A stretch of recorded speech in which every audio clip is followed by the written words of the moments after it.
नमस्कार दोस्तों, आपका स्वागत है फैंटेसी नॉवल ऑडियो बुक में। आज हम लेकर आए हैं एक रोमांचक और रहस्यमयी कहानी जो आपको कल्पना की एक नई दुनिया में ले जाएगी।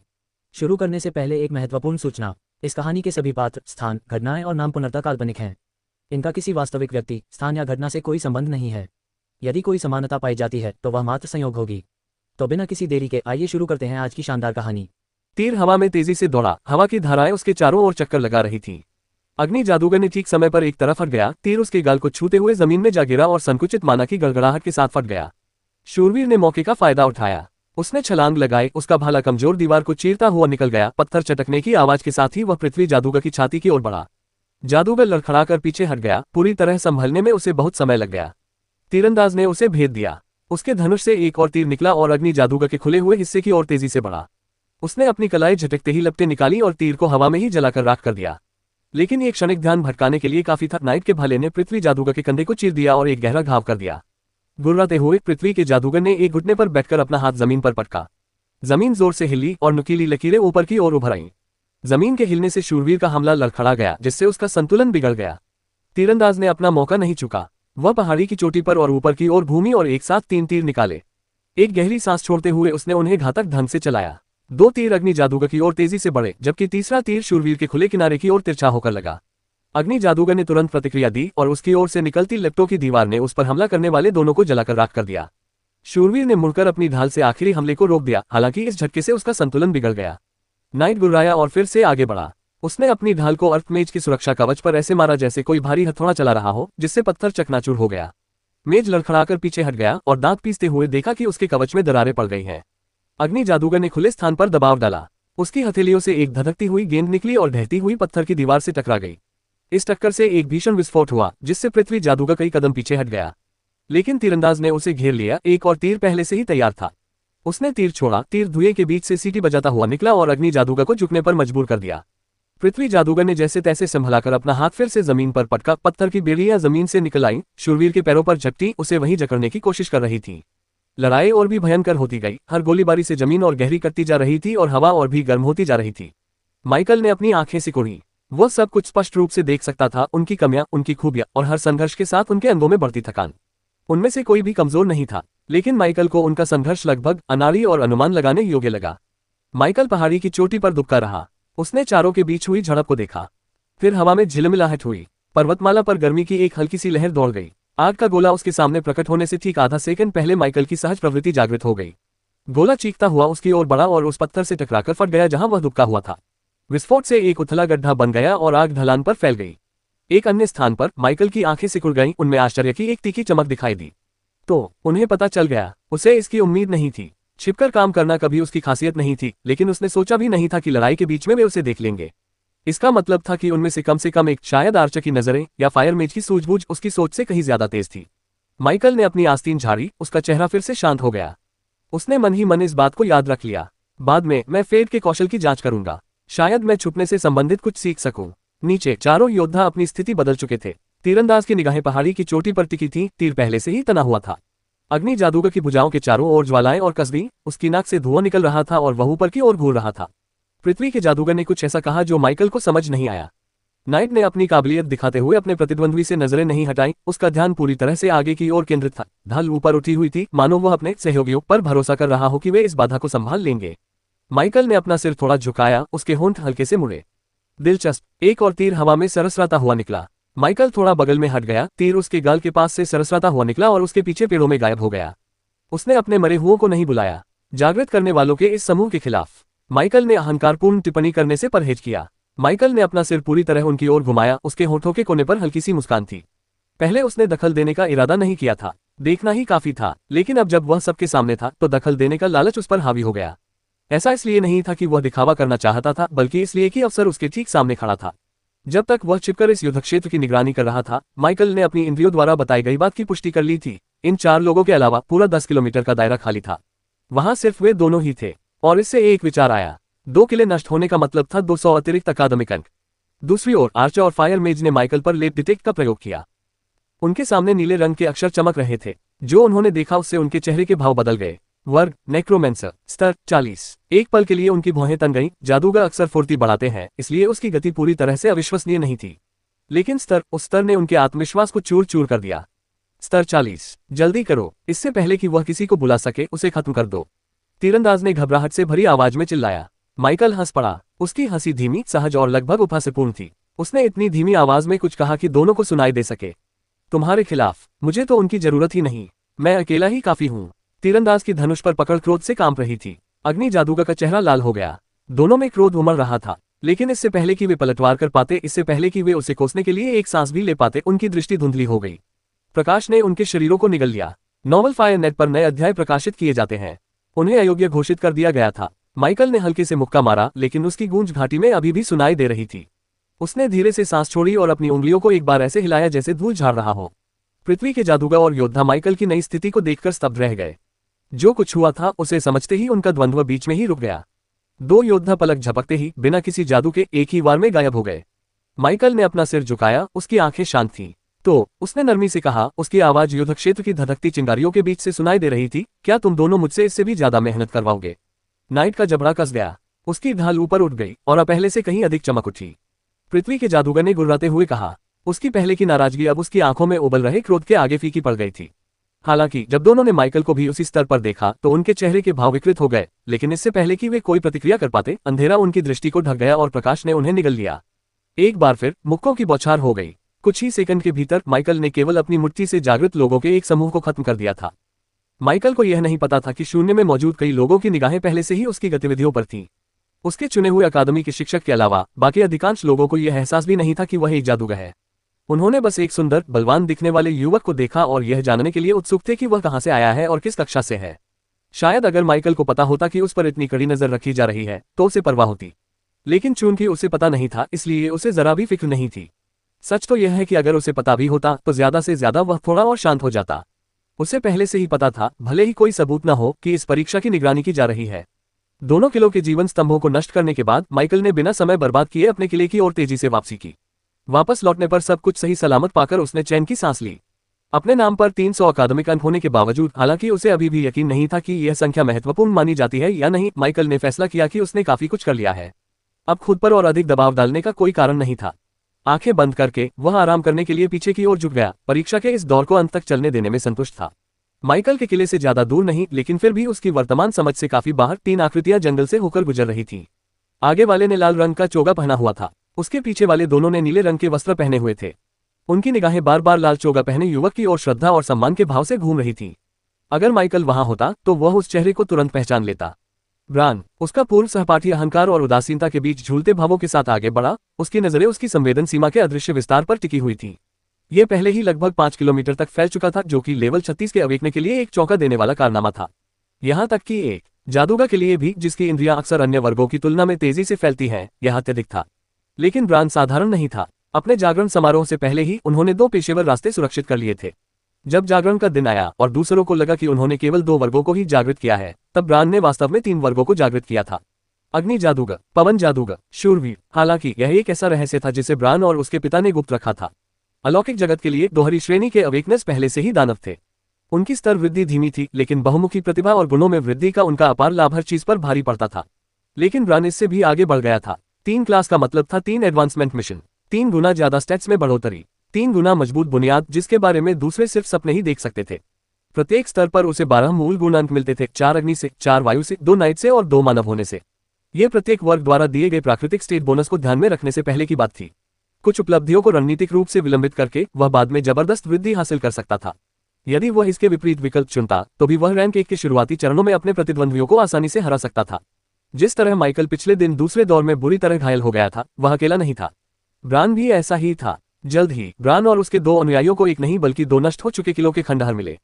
धरती पर अब भी भीषण युद्ध के निशान मौजूद थे, जली हुई खायां, चकनाचूर पत्थर की दीवारें, कभी दमकते जीवन स्तंभ अब दरारों से भरे और निर्जीव खड़े थे। ब्रान ने अपनी गति धीमी कर दी। उसके गहरे लाल रंग के वस्त्र जली हुई छाल से छू गए और उसकी निगाहें मलबे पर टिक गईं। 2, उसने बुदबुदाते हुए कहा। नीली वर्दी पहने उनके साथियों ने एक दूसरे को सतर्कता भरी नजरों से देखा। उनमें से एक ने जमीन का जायजा लेते हुए धीरे से कहा, यह ताजा लग रहा है। जिसने भी ये किया है वह शायद अभी भी यहीं कहीं आसपास हो। ब्रान के होंठ जिज्ञासा से मुड़ गए। उसकी निगाहें दूर तक फैली। उसकी 5 किलोमीटर की संवेदनशीलता सीमा में जंगल के पेड़ दिखाई देने लगे।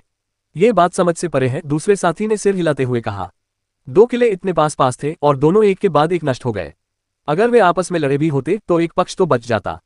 फिर दोनों कैसे ढह गए? ब्रान ने कोई टिप्पणी नहीं की। माइकल की तरह उसने भी यही सोचा, इतने करीब स्थित 2 किलो के बीच भयंकर टकराव होना चाहिए था, लेकिन दोनों का लगभग एक ही समय में नष्ट हो जाना असामान्य था। फिर भी ब्रान वहां नहीं रुका। वह मुड़ा और उसके लिबादे के किनारे से जमीन से राख झाड़ दी गई। चलो चलते हैं, दूसरों के कार्यों पर समय बर्बाद करने से हमें कोई लाभ नहीं मिलेगा। ब्रान को जो सामान मिलता था वह माइकल से लिया हुआ था। जहां माइकल ने अकेले ही शुरुआत की थी, वहीं ब्रान को एक ऐसे किले में तैनात किया गया था जिसकी रक्षा उसके सहित 20 अवेकने कर रहे थे। लेकिन ब्रान उन अधिकांश जागृत लोगों की तरह नहीं था जो इस स्थिति से खुश होते। जैसे ही उन्होंने प्रवेश किया, उन्होंने न तो बातचीत की और न ही गठबंधन बनने का इंतजार किया। उन्होंने तुरंत कार्रवाई की। एक एक करके उसने उन्हें तोड़ डाला। ढालें चकनाचूर हो गईं, तलवारें गिर पड़ीं और उसके त्रिस्तरीय आक्रमण की क्रूरता के आगे मंत्र बेअसर हो गए। कुछ ही मिनटों में किला उसका हो गया, हिंसक, निर्णायक और निर्विवाद। अंत में उसने 20 में से 19 को जीवित रहने दिया, और उनमें से उसने व्यक्तिगत रूप से 2 सबसे बलवानों को चुना, एक भला चलाने वाला और दूसरा जादूगर, ताकि वे उसके साथ उसके अभियान में शामिल हो सकें। बाकी बचे 17 लोगों को वह किले की रखवाली के लिए वहीं छोड़ गया। उन्होंने हार मान ली, हाँ, लेकिन नाराजगी के साथ। ब्रान को केवल 2 साथियों के साथ मैदान में उतरते देख कई लोगों को लगा कि वह खुद को निश्चित रूप से अयोग्य घोषित होने की ओर धकेल रहा है। इस दौर में कोई भी अकेला मैदान पर दबदबा नहीं बना सकता था, लेकिन लेटने से ही 500 अंक जमा होते देख उनकी सारी शिकायतें हवा में ही रह गईं। अंक दर्ज होते ही किले में सन्नाटा छा गया। 500, ये बात उनमें से सबसे ज्यादा संशयवादियों को भी चुप कराने के लिए काफी थी। NoWakeFire.net द्वारा नवीनतम अपडेट प्रदान किया गया है। उन्होंने ब्रान को लापरवाह कहा होगा, लेकिन परिणामों को कोई नकार नहीं सकता था। और माइकल के विपरीत, जिसे अभी भी पूरी तरह से यह समझ नहीं आया था कि अंकों का क्या मतलब है, ब्रान को ठीक ठीक पता था कि वे कितने मूल्यवान थे। अकादमी की अर्थव्यवस्था में पैसे का कोई महत्व नहीं था। वास्तविक दुनिया में $15 मिलियन की संपत्ति भी आधिकारिक माध्यमों से परिवर्तित होने पर मुश्किल से 5 अंक ही दिला पाती थी। और इससे भी बुरी बात यह थी कि कई चीजें नकद में खरीदी ही नहीं जा सकती थी। तकनीकें, सीमित कौशल, ये सब अकादमी की योग्यता प्रणाली के पीछे छिपे हुए थे। अंक ही सब कुछ थे, और ब्रान उन्हें अपने हाथों से फिसलने नहीं देगा। उन्हें खतरों का पूरा ज्ञान था। उनका अहंकार उन्हें निशाना बना सकता था, लेकिन उन्हें अपनी ताकत का भी पूरा एहसास था, और यही उनके लिए काफी था। तुम लोग कमजोर हो और इस जगह की रखवाली करना तुम्हारे लिए बेहतर होगा, न कि मुझे इसमें घसीटना, उसने जाने से पहले उन 17 लोगों से कहा था। भाग्य के एक अजीब मोड़ और ब्रान के अथक प्रयासों के चलते 3 हस्ताक्षर माइकल की संवेदन जाल के सुदूर किनारे पर आ गिरे। माइकल की आंखें बंद रहीं, लेकिन उसका सिर थोड़ा झुका हुआ था। 3 आकृतियां तेजी से आगे बढ़ रही थीं, मानो भाले की नोक की तरह एक के ऊपर एक फैली हुई हो। भाग्यशाली उम्मीदवारों का एक और समूह, उसने धीरे से कहा। ठीक है, मैं तुम्हारा एक काम कर देता हूं। उसके मन में एक विचार कौंध गया। कैसल 37 से 5 मरे हुए प्राणी निकले, 2 रॉक स्टील स्कॉर्पियन और 3 गोलियत, जो एक निश्चित दिशा में तेजी से आगे बढ़ रहे थे। आगे जंगल में असामान्य रूप से सन्नाटा छा जाने पर ब्रान ने अपनी गति धीमी कर दी। फिर धरती कांप उठी। पेड़ों के बीच की छाया से एक विशालकाय आकृति बाहर निकली। एक रॉक स्टील बिच्छू जैसा मृत प्राणी प्रकट हुआ। ब्रान ने भौहें चढ़ाईं। एक मरे हुए प्राणी। बिच्छू चीखा और झपटा, उसका दंत गिलोटिन की तरह नीचे धंस गया। दोनों अनुयायी तनाव में आ गए। रुको, ब्रान ने कठोर और दृढ़ स्वर में कहा। वह अकेला ही आगे बढ़ा। शूरवीर की आभा उसके पूरे शरीर में फैल गई, मानो उसके अंगों को लोहे की तरह मजबूत कर रही हो। डंक इतनी जोर से नीचे गिरा कि पेड़ हिल गए, लेकिन ब्रान ने उसे एक हाथ से पकड़ लिया। उसके दस्ताने उसके भार से चरमरा गए। एक पल बाद उसका दूसरा हाथ भी आग की लपटों में गिर गया। आग तेजी से, सघन और उग्र रूप से उसके अग्रभाग पर फैलती हुई तब तक बढ़ती रही जब तक कि वह सफेद गर्म होकर चमकने न लगी। एक झटके में उसने लौ को ऊपर की ओर धकेल दिया। विस्फोट ने बिच्छू के सिर को कागज की तरह चीर दिया। पिघली हुई लकीरें उसकी खोपड़ी पर दौड़ती हुई दिखाई दी, इससे पहले कि उसका पूरा ऊपरी आधा हिस्सा टुकड़ों और लावा में बिखर गया। मृत शरीर कांपते हुए ढेर में गिर पड़े। धुआं पेड़ों के बीच फैल गया। ब्रान ने अपने हाथ से राख झाड़ी और उसकी निगाहें पेड़ों की कतार में और गहराई तक चली गईं। वह आराम नहीं कर रहा था, क्योंकि शव के जमीन पर गिरने से पहले ही और भी आकृतियां हलचल करने लगीं। शाखाएं टूट गईं। भारी कदमों की आहट सुनाई दी। 3 विशालकाय जीव अंदर घुस आए। उनके पीछे एक और बिच्छू सरपट भागा। ब्रान के साथी अकड़ गए। उनकी आभा भड़क उठी, लेकिन ब्रान की आंखें और भी सिकुड़ गईं, शांत और तीक्ष्ण। क्या किसी ने उन्हें भेजा था? उसकी बांह पर लगी ज्वालाएं फिर से भड़क उठीं, इस बार और भी तेज, जबकि उसकी आभा उसके पूरे शरीर पर और भी घनी हो गई। तीनों विशालकाय योद्धा धारते हुए, पत्थर से जमी मुट्ठियों से अपनी छाती पीटते हुए, जीवित घेराबंदी हथियारों की तरह आगे बढ़े। दूसरा बिच्छू उनकी बगलों के चारों ओर फुदक रहा था। पूंछ ऊपर उठी हुई थी और हमले के लिए फड़फड़ा रही थी। ब्रान तब तक नहीं हिला जब तक कि पहला विशालकाय योद्धा लगभग उसके ऊपर नहीं आ गया। फिर उसकी एड़ी जमीन पर जोर से पड़ी, जिससे जमीन फट गई। उसकी आभा भड़क उठी, पिघले हुए स्टील की तरह उसके अंगों में फैल गई। गोलियात ने एक जोरदार मुक्का चलाया। ब्रान ने उसका डटकर सामना किया और उसका मुक्का जोरदार धमाके के साथ टकराया। धमाके की लहर से पेड़ों से पत्ते उड़ गए और वह मरे हुए प्राणी का हाथ टक्कर से बुरी तरह क्षतिग्रस्त होकर पीछे हट गया। एक और वार बगल से आया, दोनों मुट्ठियों से जोरदार प्रहार करते हुए। ब्रान मुड़ा और अपनी नाइट आभा की पूरी ताकत से कंधे से धक्का दिया। हड्डियां चूर चूर हो गईं। दैत्य लड़खड़ा गया। उसके मुंह से खून रहित थूक निकला और उसकी पसलियां अंदर की ओर टूट गईं। तीसरे ने जमीन से उखाड़ी हुई पेड़ के आकार की गदा घुमाई। ब्रान नीचे झुक गया, उसके दस्तानों के चारों ओर आग का गोला बन रहा था और उसने ऊपर की ओर वार किया। आग की लपटों का वह चाप हथियार को चीरता हुआ गोलियत की छाती में जा लगा, जिससे वह प्राणी पीछे की ओर एक पेड़ पर जा गिरा। टक्कर से पेड़ का तना 2 हिस्सों में टूट गया और वह मरे हुए प्राणी के ऊपर लकड़ी के टुकड़ों की बौछार के नीचे दब गया। बहुत कमजोर, ब्रान ने ठंडे स्वर में बुदबुदाया। उसी क्षण बिच्छू ने झपट्टा मारा और उसका दंड ब्रान की पीठ की ओर बढ़ा। बिना मुड़े ब्रान की मुट्ठी आग की लपटों के साथ एक चाप में निकली। आग से घिरी हुई वह चोट बिच्छू के कवच जैसे सिर पर लगी और पिघले हुए टुकड़ों की बौछार के साथ उसका सिर चकनाचूर हो गया। शव तड़पा, उसके पैर मुड़ गए और वह बेजान होकर गिर पड़ा। अपनी आत्मा का एक हिस्सा खोने का अनुभव कैसा रहा? हैरानी की बात यह है कि माइकल ने अपनी जागृति के बाद से तमाम मुश्किलों का सामना करने के बावजूद उस अनुभूति को कभी भी वास्तव में महसूस नहीं किया था। अब तक नहीं, यहाँ सबसे अप्रत्याशित स्थान पर उन्होंने पहली बार इसका अनुभव किया। परीक्षा के अंतर्गत मिलने वाली सुरक्षा व्यवस्था केवल छात्रों तक ही सीमित थी। बाकी सब कुछ, यहाँ तक कि उनके लिए जारी किया गया समन या अनुबंधित जानवर भी असुरक्षित थे और छात्रों को भी अक्सर मौत के कगार तक घसीटा जाता था इससे पहले की व्यवस्था उन्हें बचा पाती। यहाँ तक कि तात्कालिक मृत्यु भी असामान्य नहीं थी। यह अलौकिक दुनिया थी, यहाँ कुछ भी निश्चित नहीं था। इसीलिए अकादमी की परीक्षाएं उत्पत्ति की भूमि में आयोजित की जाती थीं, एक ऐसी जगह जहां वास्तविक मृत्यु को नजरअंदाज किया जा सकता था। बेशक उम्मीदवारों को जो नुकसान हुआ उसकी भरपाई अकादमी करने की कोशिश करेगी अगर वे पास हो जाते हैं, लेकिन जो भी इस रास्ते पर चलकर सुरक्षा या निष्पक्षता की उम्मीद रखता है उसे इसके लिए खुद ही दोषी होना पड़ेगा। अलौकिक दुनिया अपने मूल रूप में ठंडी थी। किसी मरे हुए प्राणी को अपने वश में करने के लिए एक जादूगर अपनी आत्मा का एक छोटा सा टुकड़ा काटकर उस प्राणी के साथ मिला देता था। क्योंकि यह केवल एक अंश था, वास्तविक क्षति नहीं, इसलिए इसके स्थायी दुष्प्रभाव शायद ही कभी देखने को मिले।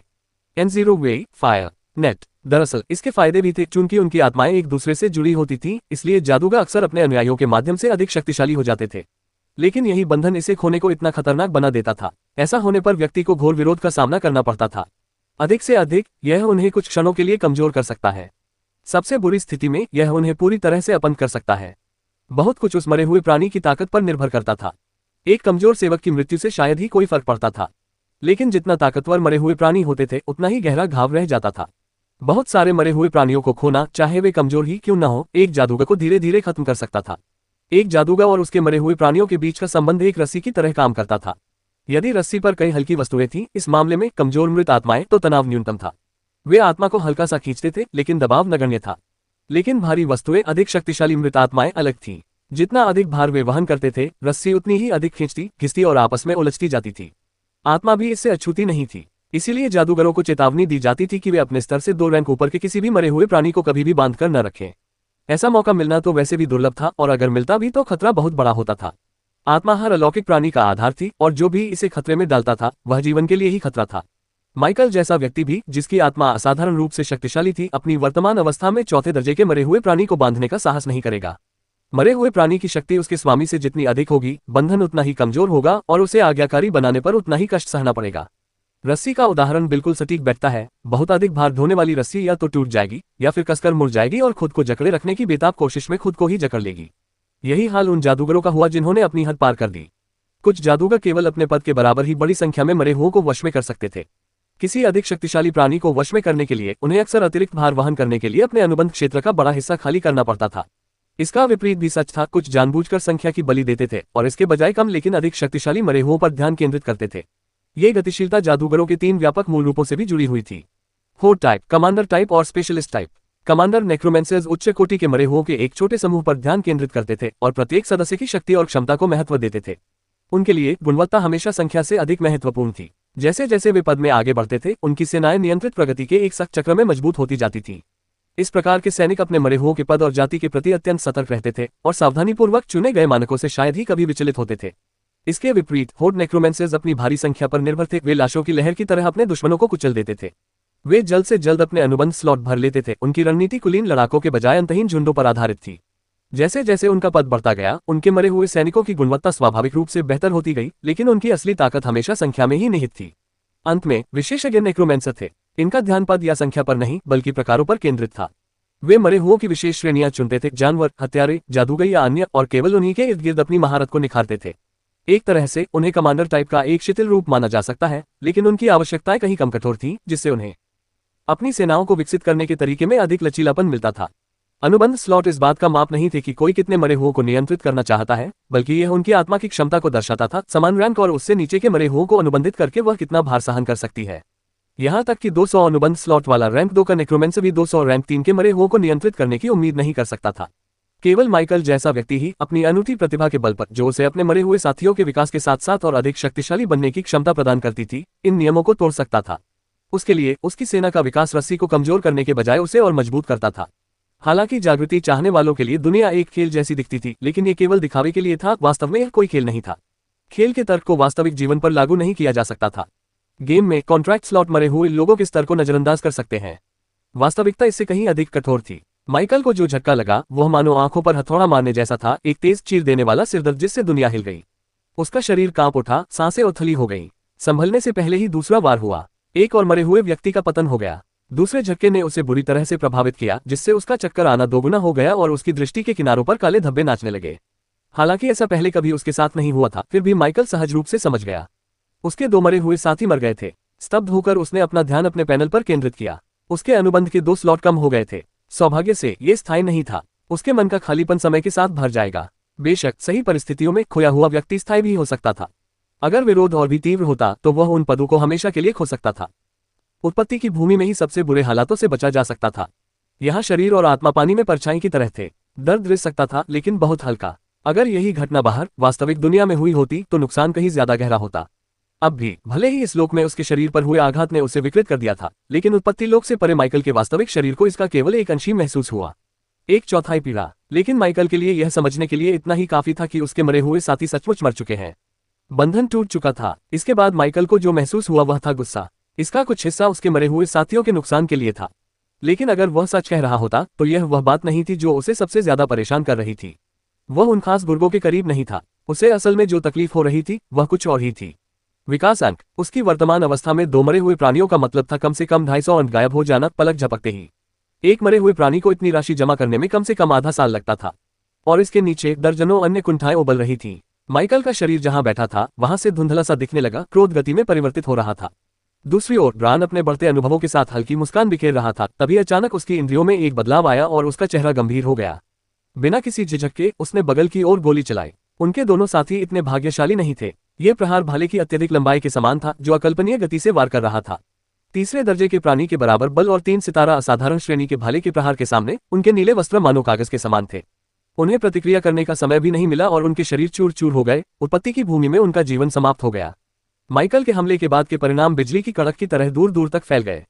भाले के प्रहार से धरती में गहरा गड्ढा बन गया, जिससे जड़ें और मिट्टी चूर चूर हो गईं।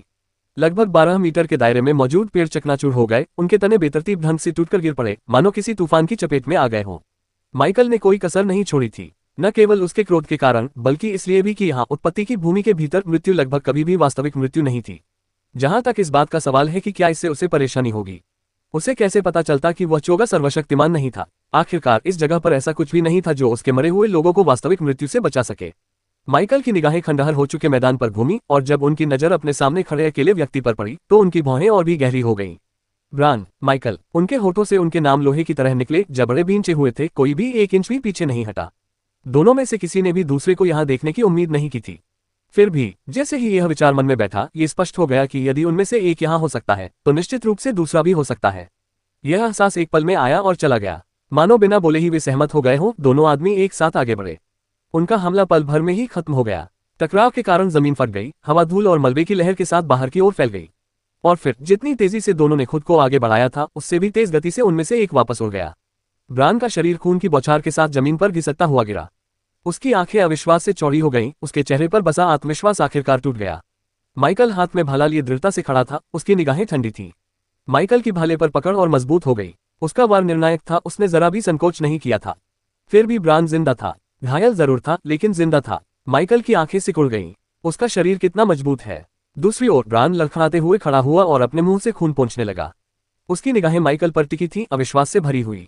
होश में आने से पहले उसे याद नहीं था कि आखिरी बार वह ऐसी स्थिति में कब आया था, और होश में आने के बाद उसने कभी कल्पना भी नहीं की थी कि कोई साथी उसे इस स्थिति में ला सकता है। वह अपने साथियों को अपने साथी मानता ही नहीं था। उसके मन में असमंजस उमड़ रहा था। बात समझ में नहीं आ रही थी। माइकल उससे सिर्फ 4 स्तर ऊपर था। 4 इतना अंतर प्रभुत्व की गारंटी देने के लिए काफी नहीं होना चाहिए था, खासकर तब जब ब्रान के पास 3 स्तरों का मजबूत आधार था। उसके बाकी 2 स्तर नाइट और विंड मेज, फायर मेज से सिर्फ 2 और 3 स्तर पीछे थे। इसका मतलब यह था कि तर्क के अनुसार भले ही माइकल के पास गुण बढ़ाने वाले खजाने हों, जिनकी ब्रान के पास कोई कमी नहीं थी, फिर भी उसके गुण माइकल से कहीं अधिक होने चाहिए थे। फिर भी वह यहाँ खून की खांसी कर रहा था। कैसे? ब्रान के दिमाग में तरह तरह के विचार उमड़ रहे थे, लेकिन कोई जवाब नहीं मिला। बस एक बात पक्की हो गई थी, माइकल अपनी असल ताकत से कहीं ज्यादा ताकतवर था। अपने गुस्से में आकर ब्रान ने अपनी कुछ चुनिंदा उन्नत स्तर की क्षमताओं में से एक का इस्तेमाल किया। बेकाबू उद्धरण चिन्ह बरसेक उन्नत निपुणता दक्षता 41% बरसेर क्षमता उपयोगकर्ता को युद्ध के उन्माद की चरम अवस्था में ले जाती है, जिससे शारीरिक शक्ति और चपलता में 55% की वृद्धि होती है, जबकि रक्षा क्षमता 15% कम हो जाती है। दर्द सहने की क्षमता बढ़ जाती है, जिससे उपयोगकर्ता गंभीर घावों के बावजूद भी लड़ना जारी रख सकता है। हालांकि आक्रामकता खतरनाक रूप से बढ़ जाती है और यदि इसे अनियंत्रित छोड़ दिया जाए तो लापरवाह कार्रवाई का जोखिम रहता है। सहन शक्ति तेजी से कम होती है, हालांकि कम महारत की तुलना में धीमी गति से और लंबे समय तक उपयोग करने से उन्माद समाप्त होने के बाद मांसपेशियों में खिंचाव और मानसिक थकान होती है। यह एक ऐसा कौशल था जिसे शूरवीर हासिल कर सकते थे, हालांकि यह उनकी मुख्य क्षमता नहीं थी। इसकी शुरुआत हमेशा बुनियादी महारत से होती थी, लेकिन शूरवीर वर्ग में स्वाभाविक तालमेल होता था, जिससे इसे आगे बढ़ाना कहीं अधिक आसान हो जाता था। फिर भी केवल ब्रान जैसी असाधारण प्रतिभा वाला व्यक्ति ही 3 महीनों में इस कौशल को उन्नत स्तर की महारत तक पहुंचा सकता था। इसका एक कारण बार बार इसका इस्तेमाल करना था। उत्पत्ति की भूमि के भीतर बरसेर्क उसकी सबसे अधिक इस्तेमाल की जाने वाली क्षमताओं में से एक थी। उसकी 3 श्रेणियों वाली नींव ने उसे बेहद शक्तिशाली बना दिया था, लेकिन इसकी एक कीमत भी थी, धीमी गति से लेवल बढ़ना। ब्रान ने इस कमी को शक्तिशाली राक्षसों का जानबूझकर शिकार करके, उनसे मिलने वाले अतिरिक्त अनुभव से और अपने उन्नति अभियानों में उत्कृष्ट प्रदर्शन करके संतुलित किया, जिससे उसे अपने साथियों की तुलना में कहीं अधिक अनुभव प्राप्त हुआ। नोवे योजक चिन्ह fire.et पर नए अध्याय प्रकाशित किए जाते हैं। इस रणनीति के बदौलत ही वह छात्र, जिसे धीमी प्रगति के कारण पीछे रह जाना चाहिए था, अब परीक्षण में सर्वोच्च स्तर के छात्रों में शामिल हो गया। लेकिन तब भी ये पर्याप्त नहीं लग रहा था। ब्रान की बेतुकी ताकत को देखकर माइकल अभी भी असमंजस में था। उसने देखा कि उसके प्रतिद्वंद्वी की आभा हिंसक रूप से भड़क उठी और एक और भी ऊंचे शिखर पर पहुंच गई। बिना किसी झिझक के माइकल भाला हाथ में लिए आगे की ओर झपटा। धूल भरी हवा को चीरते हुए वह सीधे उस आकृति की ओर दौड़ा। बिना किसी झिझक के माइकल भाला हाथ में लिए आगे की ओर झपटा। धूल भरी हवा को चीरते हुए वह सीधे उस आकृति की ओर दौड़ा। इस बार ब्रान बड़ी मुश्किल से खुद को बचा पाया। इस संघर्ष से उसकी हड्डियां कांप उठी। माइकल का हर वार उसे टुकड़े टुकड़े कर देने की धमकी दे रहा था। उसे जबरदस्त ताकत पर नहीं, बल्कि अपने अनुभव पर भरोसा करना पड़ा। यही एक चीज थी जो उसे पूरी तरह से मारे जाने से बचा रही थी, और यही एक चीज थी जो माइकल की तुलना में उसके पास प्रचुर मात्रा में थी। दुर्भाग्यवश जब अंतर बहुत अधिक होता था तो समान शक्ति के अलावा कुछ भी करना छल के समान था। ब्रान के शरीर को इसकी कीमत चुकानी पड़ी। माइकल के भाले के वार से उसके चोगे की सुरक्षात्मक परतें कागज की तरह फट गईं, टुकड़ों में बिखर गईं। उसके भीतरी वस्त्रों का भी यही हाल था। केवल उसके पिता द्वारा दिया गया एक सितारा असाधारण दस्ताना ही बचा था, जो धूल और खून के नीचे हल्का हल्का चमक रहा था। लेकिन ब्रान ने इस बात पर शायद ही ध्यान दिया। सदमे ने उसे जकड़ लिया था। वह एक ऐसे व्यक्ति के खिलाफ अपनी जान बचाने के लिए लड़ रहा था जिसे वह अपने से कहीं बेहतर समझता था, और हर वार के साथ सच्चाई उसके सामने स्पष्ट होती जा रही थी। माइकल की ताकत राक्षसी थी। दूसरी ओर माइकल को अपनी धड़कनें तेज होती महसूस हुई। वह जानता था कि वह दुनिया का सबसे खास इंसान नहीं है, लेकिन ब्रान का सामना करना, ब्रान जिसकी जबरदस्त ताकत उसके वारों को पलटवार कर रही थी, उसे बेचैन कर रहा था। दोहरी श्रेणियां, क्या वे वास्तव में इतना जबरदस्त लाभ पैदा कर सकती हैं? बातचीत के दौरान दोनों पुरुषों की निगाहें एक दूसरे पर टिक गईं, और दोनों ने एक दूसरे की आंखों में अविश्वास का भाव देखा। माइकल का भाला एक तूफान में तब्दील हो गया। हर वार में इतना बल था कि ब्रान उसे मुश्किल से सहन कर पा रहा था। उसके हाथ उस भारी दबाव के कारण दर्द से चीख रहे थे। प्रत्येक बचाव के दौरान हड्डी के टूटने और मांसपेशियों के फटने की आवाज गूंज उठी। Pub future ads. ब्रान ने फिर खून थूका। उसकी छाती ऐसे फूल रही थी मानो उसके फेफड़े नोच लिए गए हों। उसका बचाव दयनीय था, लेकिन साथ ही दृढ़ भी। किसी तरह अपने घायल शरीर और टूटे हुए धैर्य के बावजूद वह पूरी तरह से बिखरने से बच गया। माइकल का गुस्सा और भी गहरा गया। अपने मरे हुए साथियों को खोने का दर्द उसे गर्म लोहे की तरह कचोट रहा था, और हर बार जब उसका भाला ब्रान के लड़खड़ाते बचाव पर वार करता तो उसे पिछले दिन की घटना याद आ जाती जब ब्रान ने आभासी दुनिया में अचानक उस पर हमला कर दिया था। कैसा लगता है? माइकल ने मुक्कों के बीच गुर्राते हुए कहा। उसकी आवाज धीमी और जहरीली थी। तुम मेरे साथ बड़े घमंडी और बदतमीज रहे हो, है ना? क्या तुम्हें ये पसंद नहीं आया? अपने साथ हो रहे इस अपमानजनक व्यवहार से ब्रान की आंखें गुस्से से चौड़ी हो गईं। उसके साथ हो रही बदसलूकी ने उसके मूड को और भी खराब कर दिया। फिर अगले प्रहार ने उसे पीछे की ओर धकेल दिया, जिससे जमीन में एक खाई बन गई। फिर भी भले ही उसका शरीर लड़खड़ा रहा था, ब्रान की सहज प्रवृत्ति ने उसे फिर से उठने के लिए मजबूर कर दिया। माइकल का भाला न्याय की तरह नीचे आया, धरती को चीरता हुआ और सुरक्षा को तोड़ता हुआ। ब्रान का चेहरा बिगड़ गया। उसकी आभा एक बार फिर भड़क उठी, हताश, बिखरी हुई, लेकिन फिर भी धधकती हुई। उसका बचाव लगभग खत्म हो चुका था। उसका शरीर चोटों और घावों से भरा हुआ था, फिर भी वह खड़ा रहा। माइकल के लिए यह दृश्य बेहद परेशान करने वाला था। ब्रान के लिए यह अपमानजनक था। हम दोनों के लिए यह एक अविस्मरणीय अनुभव था। दुर्भाग्यवश माइकल अब भी अधिक शक्तिशाली था। ब्रान की ऊर्जा जंगल की आग की तरह फैल रही थी, लेकिन अपने बेकाबू उन्माद में भी वह माइकल के सामान्य रूप का मुकाबला बड़ी मुश्किल से ही कर पा रहा था, और वह भी एक नाकाम कोशिश। हर मुठभेड़ उसे पतन के करीब धकेल रही थी। सच्चाई निर्विवाद थी। वह आमने सामने की लड़ाई में एक जादूगर से हार रहा था। अपमान का दर्द घावों से भी गहरा था। किसी ऐसे व्यक्ति से हार जाना जो हर लिहाज से कमजोर होना चाहिए था। इससे ब्रान का खून खौल उठा। फिर भी उस भाले के आगे तर्क का कोई महत्व नहीं था जिसने उसके शरीर को चीर दिया और उसके स्वाभिमान को चकनाचूर कर दिया। माइकल की हरकतें और भी तेज और भारी होती गईं। उसे लगभग अनुभव अंकों की अगली लहर का स्वाद महसूस हो रहा था। जीत निकट थी, अब फ्यूचर एड्स। लेकिन फिर ब्रान ने कुछ ऐसा कर दिखाया जिसकी किसी ने कल्पना भी नहीं की थी। उसकी आभा में जबरदस्त विस्फोट हुआ, लेकिन इस बार ये शक्ति में परिवर्तित नहीं हुई। इसके बजाय ये भीतर की ओर फट गई और अपने आप में सिमट गई। उसका शरीर अकड़ गया और फिर एक भयानक अंतिम क्षण में ब्रान ने अपना सिर टुकड़े टुकड़े कर दिया। विस्फोट दिखावटी नहीं था, ये क्रूर और निर्णायक था। हड्डियों के टुकड़े और खून जमीन पर बिखर गए। माइकल के वार से पहले ही उसका शरीर गिर पड़ा। कुछ क्षणों के लिए खंडहर हो चुके उस खुले मैदान में सन्नाटा छा गया। माइकल जम गया। भाला अभी भी ऊपर उठा हुआ था, उसका दिमाग चकरा रहा था।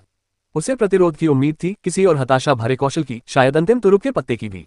लेकिन यह आत्महत्या। माइकल के माथे पर शिकन और गहरी हो गई। कारण स्पष्ट था, ब्रान ने अपने ही हाथों से मृत्यु को चुना था। माइकल को यह नहीं पता था कि ब्रान ने केवल बदले की भावना से ऐसा नहीं किया था। वह नहीं चाहता था कि उसके रहस्य, उसकी 3 श्रेणी की नींव, उसके शव के माध्यम से या माइकल द्वारा पता लगाई गई किसी भी बात से उजागर हो। उसका अहंकार, उसका संदेह और उसकी घृणा एक अंतिम आत्मा विनाशकारी कृत्य में परिणत हो गए थे। माइकल ने धीरे से सांस छोड़ी और अपना हथियार नीचे कर लिया। बेचैनी की गहरी अनुभूति से उसका सीना ऊपर नीचे हो रहा था। अगर पहले उसने इस बारे में ज्यादा नहीं सोचा था, तो अब वह अपने पूर्व सहपाठी की विचित्रता को नजरअंदाज नहीं कर सकता था। ब्रान के साथ कुछ तो गड़बड़ थी ही। जहां तक एक्सपीरियंस पॉइंट्स की बात है, माइकल को कुछ भी महसूस नहीं हुआ। जिन 2 मृत अवेकने के शरीरों को उसने अभी अभी टुकड़े टुकड़े कर दिया था, उनसे उसे विकास की हल्की सी भी लहर नहीं मिली थी। इसका एक कारण सीधा साधा था, वे उससे कई स्तर नीचे थे, इतने कमजोर कि कुछ भी ठोस योगदान नहीं दे सकते थे। लेकिन बड़ा कारण ये था कि उसके अनुभव अंक सीमित थे। ओरिजिन विल के साथ उसके जुड़ाव के बाद से उसे मिलने वाले अंक उसकी अपेक्षित संख्या के आधे से भी कम हो गए थे। उपन्यास नेट। माइकल की निगाहें उस दृश्य पर टिक गईं जो तबाही के बाद का था। वह खुला मैदान, टूटे हुए पेड़ों, खुदी हुई जमीन और उड़ती धूल का खंडहर बन चुका था। सौभाग्यवश लड़ाई शुरू होने से पहले ही उसने दूरदर्शिता दिखाते हुए तीनों जीवित गोलियतों को पाताल लोक में वापस बुला लिया था। वे सुरक्षित थे, लेकिन बिच्छुओं के बारे में ऐसा नहीं कहा जा सकता था। उसके और ब्रान के बीच हुई झड़प के बाद वे पूरी तरह से बह गए थे। माइकल का जबड़ा कस गया। उसे अभी भी अपनी हार का दर्द महसूस हो रहा था। दुर्भाग्यवश अब उसके पास अपनी भड़ास निकालने का कोई जरिया नहीं था, इसलिए माइकल ने अपनी किस्मत स्वीकार कर ली और जल्दी से अपने महल की ओर लौट गया। पलक झपकते ही माइकल अपने ठिकाने पर पहुंच गया। ज्यादा समय नहीं लगा। नोट, लेखक का नोट पढ़ें। कलाकृति अपडेट के लिए नया डिस्कॉर्ड लिंक यहाँ दिया गया है। टिप्पणी अनुभाग। पलक झपकते ही माइकल अपने ठिकाने पर पहुंच गया। ज्यादा समय नहीं लगा। जिस परीक्षा में माइकल ने भाग लिया था, वह 10 प्रथम श्रेणी की अवेकना अकादमियों की एकीकृत प्रवेश परीक्षा थी। प्रत्येक ने अवलोकन के लिए प्रतिनिधि भेजे थे। कागजों पर प्रत्येक अकादमी प्रति वर्ष केवल 100 छात्रों को ही प्रवेश देती थी। लेकिन ये संख्या कोई गारंटी नहीं थी, ये केवल अधिकतम संख्या थी जिसे वे लेने के लिए तैयार थे। ऐसे वर्ष भी रहे हैं जब पूरी अकादमियों ने नए छात्रों को बिल्कुल भी प्रवेश नहीं दिया, और ऐसे भी वर्ष रहे हैं जब उन्होंने मुश्किल से मुट्ठी भर छात्रों को ही स्वीकार किया। इस दौर में सभी 10 अकादमियों ने 200 आवेदकों को निमंत्रण भेजा था। एक अकादमी से 200 और 10 अकादमियों में मिलाकर कुल 2000 प्रतिभागी मूल स्थान पर पहुंच गए। प्रत्येक अकादमी ने अपने आवेदकों पर नजर रखने के लिए एक शिक्षक को भेजा, जो हर टकराव और हर निर्णय को चुपचाप देखता रहा। ये पर्यवेक्षक वहां निर्णय लेने के लिए मौजूद थे, ये देखने के लिए कि उनके उम्मीदवारों में से कौन उनके समय और संसाधनों के लायक हो सकता है। जागृति प्राप्त करने वाले स्वभाव से ही दुर्लभ थे, लेकिन केवल दुर्लभता का कोई महत्व नहीं था। जागृति प्राप्त करने वालों की नजर में उनके जैसे अधिकांश लोग विशेष नहीं थे। वे बस भीड़ में एक और पत्थर थे। वास्तव में अलग दिखने के लिए जागृति प्राप्त करने वालों के बीच अद्वितीय होना आवश्यक था। माइकल एक ऐसा ही अपवाद था। ब्रान भी वैसा ही था। ब्रान की तरक्की बेहद तेजी से हुई थी। उसकी 2 क्लास की पृष्ठभूमि ने उसे तुरंत सबका ध्यान आकर्षित कर लिया था। परीक्षा के अधिकांश समय तक उसके समूह को सौंपे गए शिक्षक ने केवल उस पर ही नजर रखी, और कई बार तो उसने बाकी सभी शिक्षकों को पूरी तरह से अनदेखा कर दिया। जब शीर्ष 10 शीर्ष क्रम की अकादमियों में उनकी रैंक के आधार पर शीर्ष 50 छात्रों को प्रस्ताव वितरित करने का समय आया, तो ब्रान का नाम चुने गए पहले नामों में शामिल था। माइकल का प्रस्ताव अलग था। उसने लोगों का ध्यान तो खींचा, पर उतना जुनून नहीं था। उसकी प्रतिभा निर्विवाद थी, लेकिन उसका प्रदर्शन उसकी श्रेणी के हिसाब से काफी निराशाजनक था। उसके और कई अन्य लोगों के लिए निमंत्रण औपचारिकता मात्र थे, न कि पहचान मात्र। अंतिम दौर से पहले के शीर्ष 50 उम्मीदवारों का विभाजन इस प्रकार हुआ। प्रत्येक अकादमी ने अपना हिस्सा प्राप्त किया, भले ही चयनित प्रत्येक उम्मीदवार उनके मानकों पर खरा उतरा हो या नहीं। जिस क्षण ब्रान पहली बार मुकदमे में पेश हुआ, उसी क्षण से शिक्षक ने उसे चिन्हित कर लिया था। शॉप एवरीथिंग यू नीड, सीमो। शॉप एवरीथिंग यू नीड, सीमो। Shop everything you need, open AliExpress app. Shop everything you need, open AliExpress app. द्वीप पर पहुंचने के बाद उसने जो बेरहमी दिखाई, उसी से इसकी शुरुआत हुई। जब मुकदमा शुरू हुआ तो उसके 19 साथी, जिन्हें सहयोगी माना जा रहा था, उसके साथ खड़े थे। लेकिन ब्रान ने उनके बराबर होने का दिखावा करने में समय बर्बाद नहीं किया। उसने उन सभी को एक एक करके तब तक पीटा जब तक वे घुटने नहीं टेक दिए। अंत में कमान उसकी थी, सर्वसम्मति से नहीं बल्कि जबरदस्त बल के बल पर। शिक्षक क्रोधित नहीं हुए थे, इसके विपरीत वे प्रभावित हुए थे। वहां से ब्रान की प्रगति आश्चर्यजनक रूप से सहज थी। उसने अपने 3 सदस्यीय दल का नेतृत्व एक सरदार की तरह किया और 2 घंटे के भीतर ही उसने 5 किले जीत लिए थे। शिक्षक, जिसने पिछले वर्षों में सैकड़ों उम्मीदवारों की देखरेख की थी, केवल विस्मय से देखता रह गया। सब कुछ सुचारू रूप से चला जब तक उसका सामना मरे हुओं से नहीं हुआ। पहले तो शिक्षक ने इसे खारिज कर दिया था। जादूगर स्वभाव से नाजुक होते हैं, उनकी शक्ति उनके आह्वान से आती है और उनके विरुद्ध। ब्रान जैसे किसी व्यक्ति के साथ तो ये झड़प संक्षिप्त ही होनी चाहिए थी। ज्यादा से ज्यादा एक झटका ही लगता, लेकिन तभी 2 मरे हुए लोग गिर पड़े और इससे पहले कि ब्रान खुद को संभाल पाता, अचानक कोई और प्रकट हो गया। हमला बिजली की तरह आया। एक लंबी भाले जैसी ताकत से वार हुआ कि मानो हवा भी बिखर गई हो, और उसी क्षण ब्रान के बचे हुए दोनों साथी ऐसे छलनी हो गए जैसे कागज के बने हों। इस टक्कर से उनके नीचे की जमीन चूर चूर हो गई और एक ही झटके में पेड़, पत्थर और मिट्टी सब टुकड़े टुकड़े हो गए। शिक्षक की आंखें चौड़ी हो गईं। उन्होंने उत्पत्ति की भूमि में अनगिनत जागृत व्यक्तियों को देखा था, लेकिन यह अलग था। उस हमले के पीछे का भारी वजन किसी जागृत व्यक्ति के स्वरूप से मेल नहीं खाता था। अगला छात्र, और फिर उसने चेहरा देखा, माइकल। उसे अचानक से ठंडक का झटका लगा। उसने कल सार्वजनिक प्रसारण पर इस लड़के को देखा था, कई अन्य दर्शकों के विपरीत जो वास्तविक जीवन के मामलों पर ज्यादा ध्यान नहीं देते थे। उसने ऐसा किया, इसीलिए उसने माइकल को पहचान लिया और उसे देखकर वह असहज हो गया। कल के दुश्मन आज फिर आमने सामने। क्या ये नियति थी या अपरिहार्यता? लेकिन सबसे ज्यादा परेशान करने वाला सवाल ये था, ये जादूगर ऐसा क्यों कर रहा था? भाला चलाना। जादूगर इस तरह से नहीं लड़ते थे। उनकी ताकत उनकी क्षमताओं में निहित थी। उनके सेवक, उनका नियंत्रण, उनके आत्मिक बंधन। उनमें से एक को अपनी सेना छोड़कर सीधे युद्ध में उतरते देखना, इतनी भयावह सटीकता के साथ भाला चलाते देखना, ये बेतुका था। लापरवाह, गलत। शिक्षक ने सोचा, निश्चित रूप से उसका इरादा यहाँ भी वैसा ही व्यवहार करने का नहीं था जिस तरह से उसने आभासी दुनिया में किया था, एक योद्धा की तरह लड़ने के बजाय। अमर प्राणियों का सेनापति। फिर भी उसने अपनी आंखों से देखा कि माइकल बिना किसी झिझक के आगे बढ़ा, हाथ में भाला लिए धूल भरी हवा को चीरता हुआ सीधे ब्रान की ओर दौड़ा। इसके बाद जो कुछ शिक्षक ने देखा, उसे देखकर उसकी आंखें चौड़ी हो गईं। ब्रान को अजेय होना चाहिए था। दोहरी श्रेणी का अवेकनर अपने साथियों के बीच पहले से ही एक महाशक्तिशाली योद्धा था, फिर भी यहाँ वह एक के बाद एक बार झेलता हुआ पीछे हट रहा था।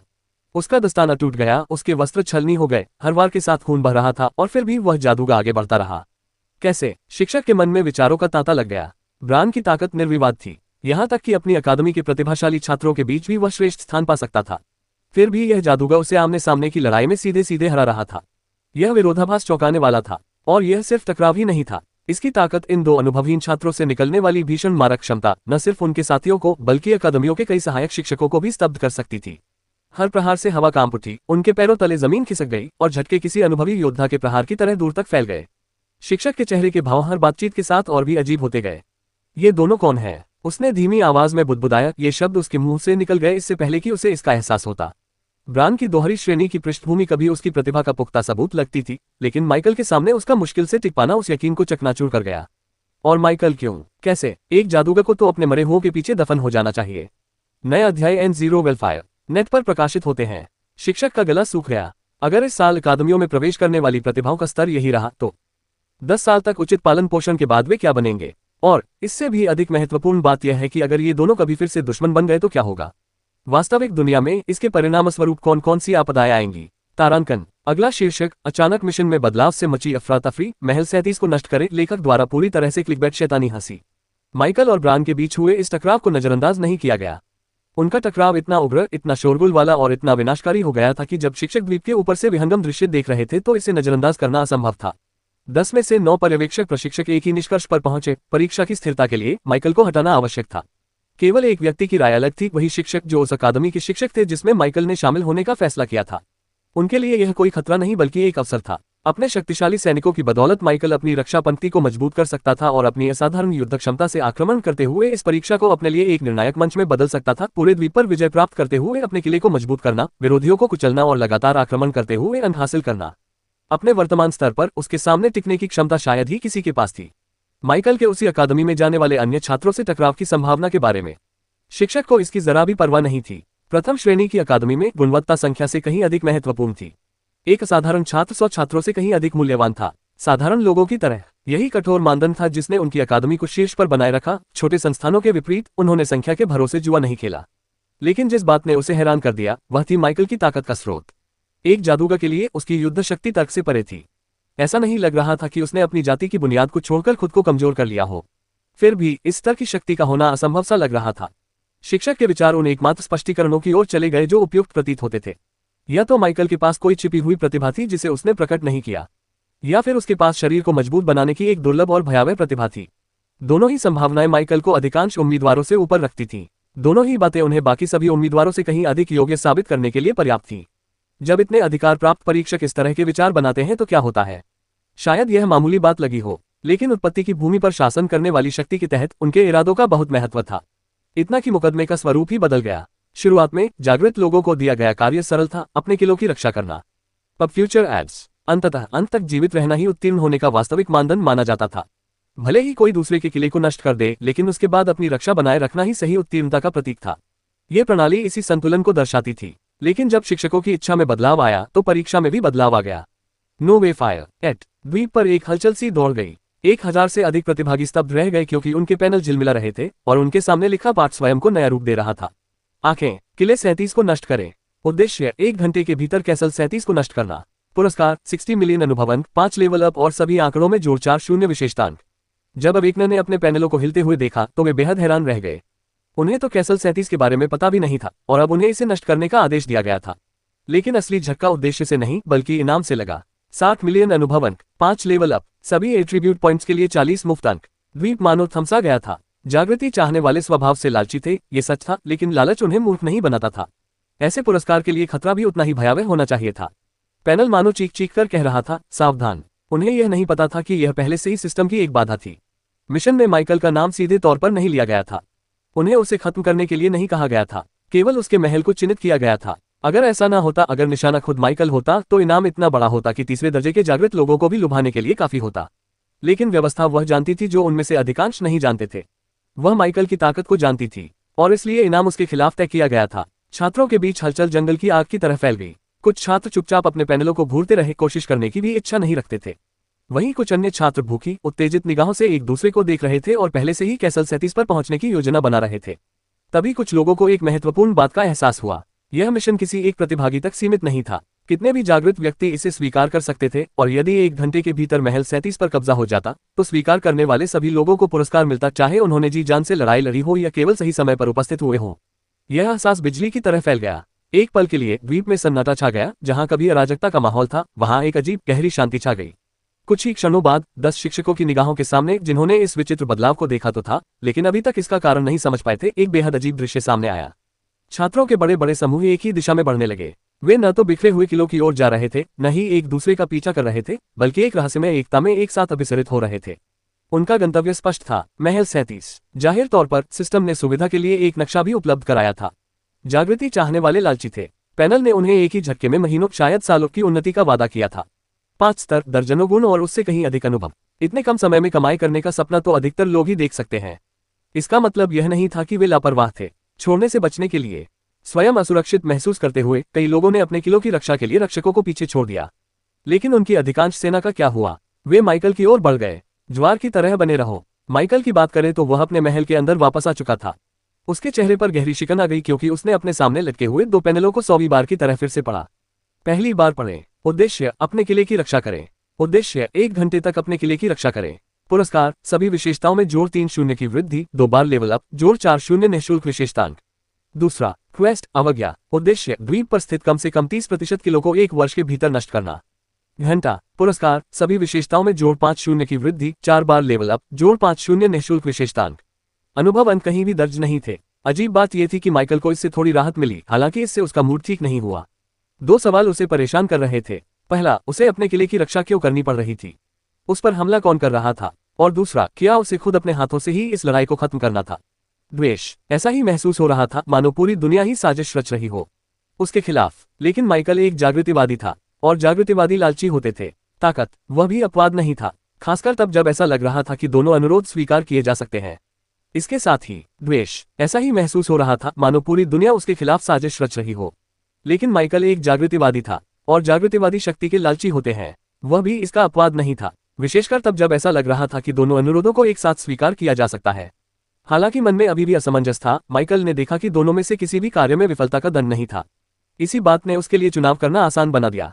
उसने दोनों को स्वीकार कर लिया और फिर इंतजार करने लगा। इसमें ज्यादा समय नहीं लगा। जैसे ही उसकी इच्छा ने इन खोजों की पुष्टि की, उसकी इंद्रियों में अनेक हस्ताक्षर उभरने लगे। पहले दर्जनों, फिर सैकड़ों, फिर और भी अधिक। 100, 200, 500, 1000। जैसे जैसे उसकी जागरूकता 10 किलोमीटर के दायरे में फैली, संख्या बढ़ती गई।